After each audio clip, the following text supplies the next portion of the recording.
Hey, what's up, you guys? Bloody Jacob here to bring you my review of the series premiere of Fox's Lucifer, and the premiere is titled Pilot.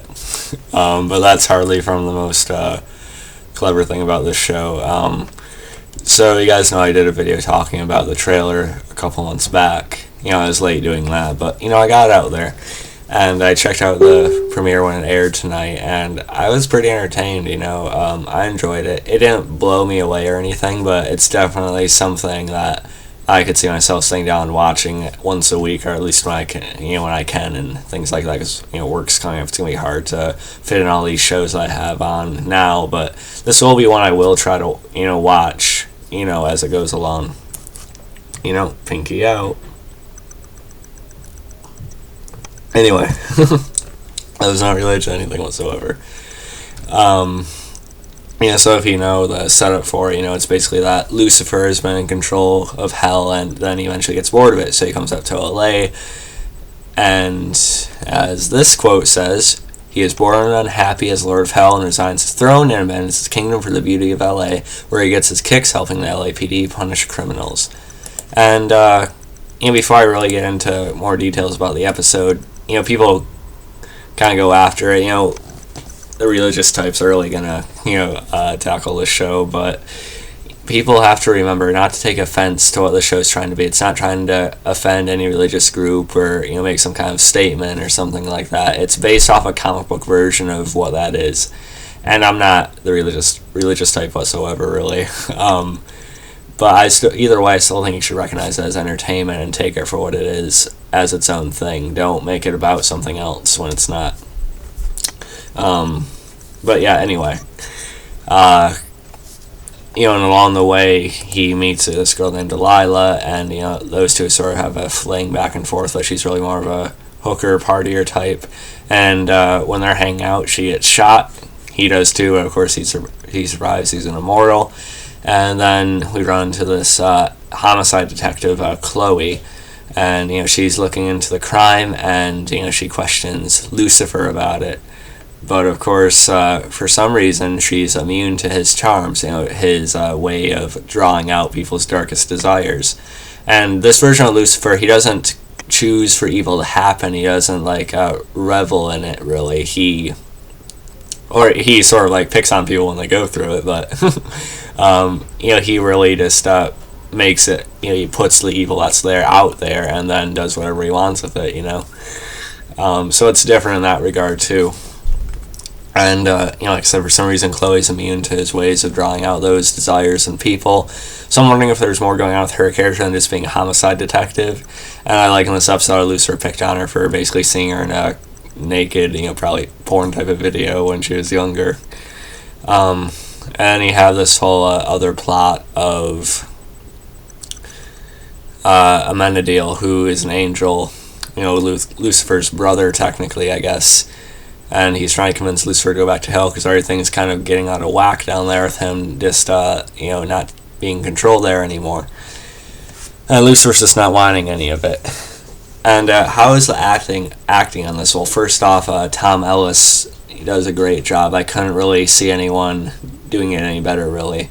I'm sure I could see other actors in the role, but I don't think they could, play the part any better than Ellis does here.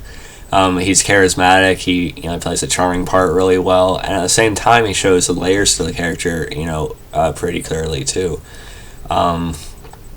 Because it's more of a dark comedy type of show. But there are seriously interesting parts to it, Lucifer in the preview, as we also see Lesley-Ann Brandt, she plays May. She's basically a minion of Lucifer's that came up from hell with him, and she was thinking they're just gonna basically fuck shit up and just cause mass chaos everywhere and things like that. But she's worried that Lucifer is actually starting to care about, certain mortal beings, starting to invest too much in in the actual life in this and stuff like that. And especially as the previews look, that when as he's getting closer to Chloe, she just gets more concerned about it. So I'm actually kind of interested in the psychology of the Lucifer Morningstar character, and maybe it'll be sort of like Dexter in a way that he's slowly gains these feelings, whether he wants to admit it or not. It's not like Dexter, but I don't know, I just made that comparison. So of course a lot of this episode deals with Lucifer and Chloe, trying to piece together the murder of Delilah. And, of course they seen the part where Lucifer interrupts that wedding and basically gets the girl to say she's not in love with him and she doesn't want to have sex with the guy tonight. And, of course, him being pulled over on the road in the opener and, him getting the cop to take a bribe and stuff like that. That was fun.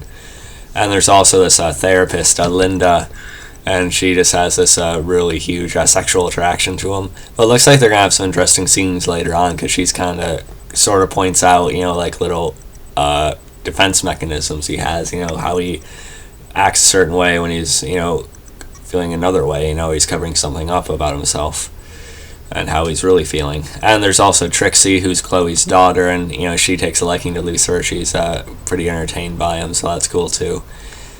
So, there's not a lot of specifics to talk about yet, but I liked Lucifer and Chloe's back and forth on this episode. I think the two actors work pretty well together. The only above average performance on the show so far is probably Tom Ellis and what he does, as I talked about earlier. But, Lauren German, the actress who plays Chloe, she does a fine job so far, too. She's fine. She's alright. D.B. Woodside is Amenadiel. He's okay, too. But, it's really all about, it all weighs on Tom Ellis's performance, and that part's pretty much perfect.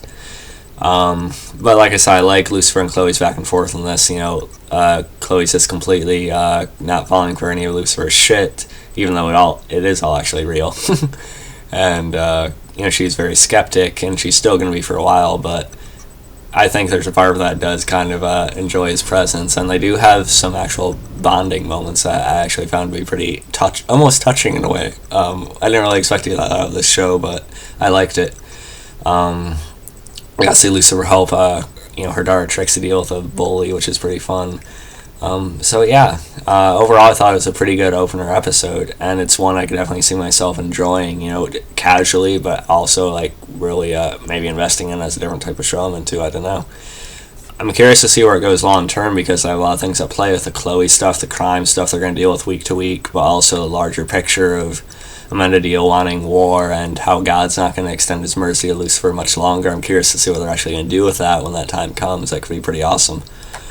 But so let me know what you guys thought in the comments below, or don't. Either way, I hope you guys enjoyed this video. You can follow me on Facebook, Twitter, Movie Pilot, and look for InSwolder.com. Catch you guys next time, and peace.